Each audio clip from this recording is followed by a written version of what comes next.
Você, Vera, tudo bem? Bom dia, Thiago. Para você, para todo mundo aí no estúdio do Jornal da Manhã e para todos que nos ouvem e nos assistem nesta manhã de sexta-feira. Mas tem gente que não está acordando bem, Vera. 3 dias depois de se tornar réu no Supremo, Aécio Neves acorda com más notícias nesta sexta-feira, é isso?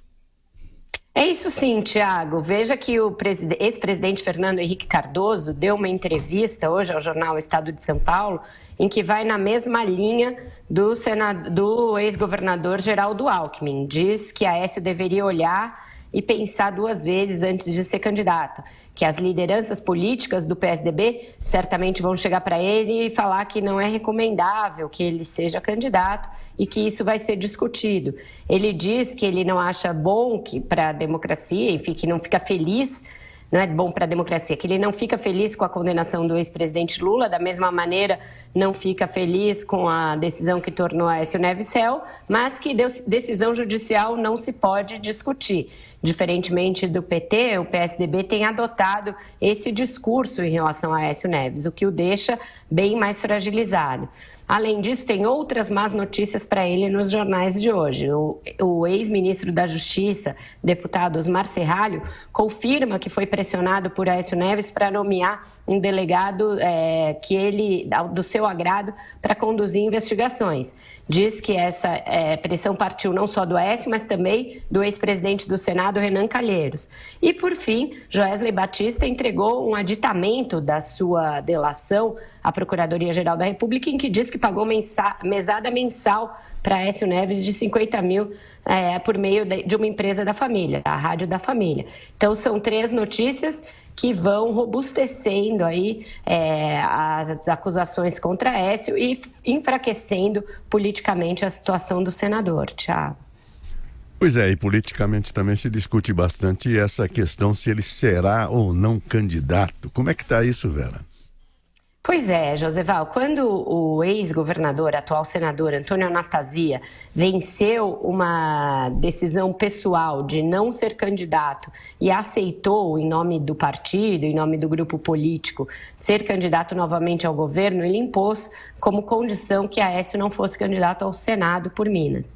Ele, na hora, aceitou, eles comemoraram o fato de que a Anastasia seria candidato, isso daria até um palanque forte a Geraldo Alckmin em Minas. Porém, nos últimos dias, ele começou de novo a dar sinais de que poderia usar essa candidatura ao Senado para se defender.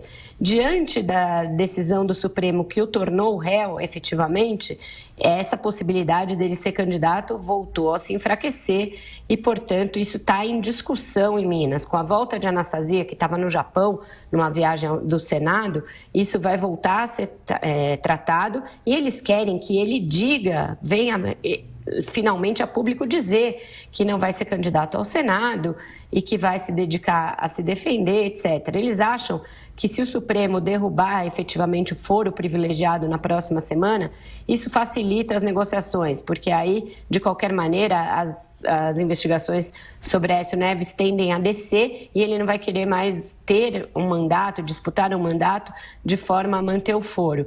Então, as negociações estão nesse pé. Na semana que vem ainda tem uma decisão do Tribunal de Justiça de Minas que pode levar à cadeia o também ex-governador tucano Eduardo Azeredo.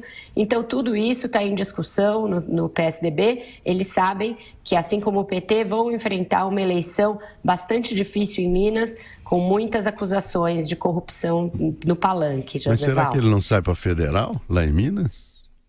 Então, ele pode sair, mas nem isso é garantido que ele se eleja. Isso a Anastasia não se opõe, porque não o tem no palanque majoritário e pode negociar essa vaga majoritária com outros partidos. Mas o fato é que, se cair o foro, a necessidade de ter um mandato fica menos premente nesse cálculo, né? Então, eles estão levando tudo isso em consideração e os advogados estão sendo muito ouvidos também na hora de fechar essa estratégia, Joseval.